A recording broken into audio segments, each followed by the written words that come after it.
भारतीय रेलवे ने बड़े सुधार लागू किए हैं। माल ढुलाई से लेकर टिकटिंग सिस्टम तक कई अहम फैसलों का उद्देश्य सेवाओं को आधुनिक, पारदर्शी और यात्री हितैषी बनाना है। खासतौर पर टिकट कैंसिलेशन और रिफंड नियमों में बड़े बदलाव किए गए हैं, जिससे यात्रियों को काफ़ी राहत मिलने वाली है। ये नियम 1 अप्रैल से लागू हो जाएंगे। कैसे ये तमाम नियम आम लोगों को राहत देंगे, देखिए इस रिपोर्ट में। कृपया ध्यान दीजिए, वंदे भारत एक्सप्रेस कुछ ही समय में आ रही है। भारतीय रेल ने अपने कामकाज को अधिक कुशल और यात्री सुविधाओं को बेहतर बनाने के लिए कई महत्वपूर्ण सुधार लागू किए हैं। भारतीय रेलवे ने यात्रियों को बड़ी राहत देते हुए टिकट कैंसिलेशन और बोर्डिंग पॉइंट बदलने के नियमों में अहम बदलाव किया है।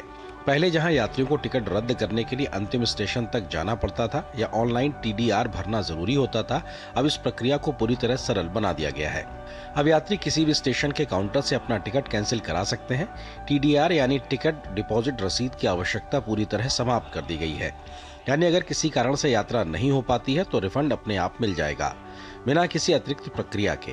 चार्ट बनने के समय में भी बदलाव किया गया है।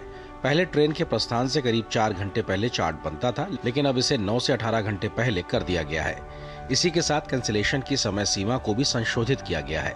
अब 72 घंटे, 24 घंटे और 8 घंटे के स्लॉट के नियम लागू होंगे, जिसमें यात्रियों को अपनी यात्रा योजना बदलने के लिए ज्यादा समय मिल सके। इसके अलावा यात्री अब ट्रेन छूटने से 30 मिनट पहले तक अपनी बोर्डिंग स्टेशन बदल सकते हैं और काउंटर टिकट पर भी आखिरी समय तक यात्रा श्रेणी अपग्रेड कर सकते हैं। चार्टिंग को 4 घंटे से चेंज करके 9 to 18 आवर्स कर दिया है, जिसका बहुत बड़ा बेनिफिट मिला। 8 घंटे पहले है तो कोई रिफंड परमिट नहीं करेंगे। 24 घंटे से 8 घंटे पहले अगर कराते हो तो लेट कैंसिलेशन का उसमें 50% रिफंड करेंगे। 72 to 24 आवर्स में 25% ऑफ द फेयर इंट्रोड्यूस किया, जो कि कैंसिलेशन का चार्ज रहेगा।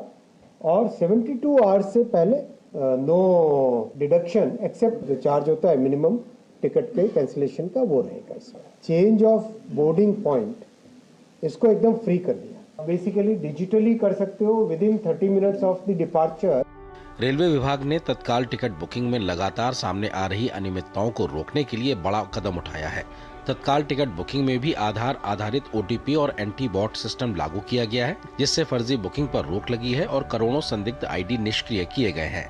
तत्काल में जो बुकिंग होती थी, बॉट्स का यूज करके, फ्रॉडुलेंट सॉफ्टवेयर का यूज करके लगातार लोग ट्राई करते थे। एक टेक्नोलॉजी लेके आए बॉट्स को डिटेक्ट करने की। उसके बाद में तत्काल में एक नई टेक्नोलॉजी लेके आए। उस टेक्नोलॉजी को इंट्रोड्यूस करने के बाद में एजेंट्स और टाउट्स पहले 30 सेकंड्स में बुक कर लेते थे, वो बंद हुआ। 3 करोड़ फेक अकाउंट्स को हटाया गया और उससे बहुत सिग्निफिकेंट चेंज है।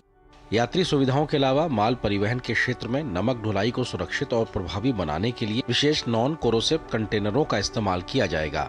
इसमें वैगनों को होने वाले नुकसान में कमी आएगी और मल्टी मॉडल ट्रांसपोर्ट को भी बढ़ावा मिलेगा। ऑटोमोबाइल सेक्टर में भी रेलवे ने आधुनिक वैगनों की शुरुआत की है। सिंगल और डबल स्ट्रैक करियर के जरिए अब ज्यादा वाहनों की ढुलाई एक साथ संभव होगी, जिससे लागत और समय दोनों की बचत होगी। निर्माण कार्यों में गुणवत्ता सुनिश्चित करने के लिए टेंडर प्रक्रिया को सख्त किया गया है। पात्रता मानकों में वृद्धि, सब कॉन्ट्रैक्टिंग पर नियंत्रण और अतिरिक्त परफॉर्मेंस गारंटी जैसे कदम पारदर्शिता और समयबद्धता सुनिश्चित करेंगे।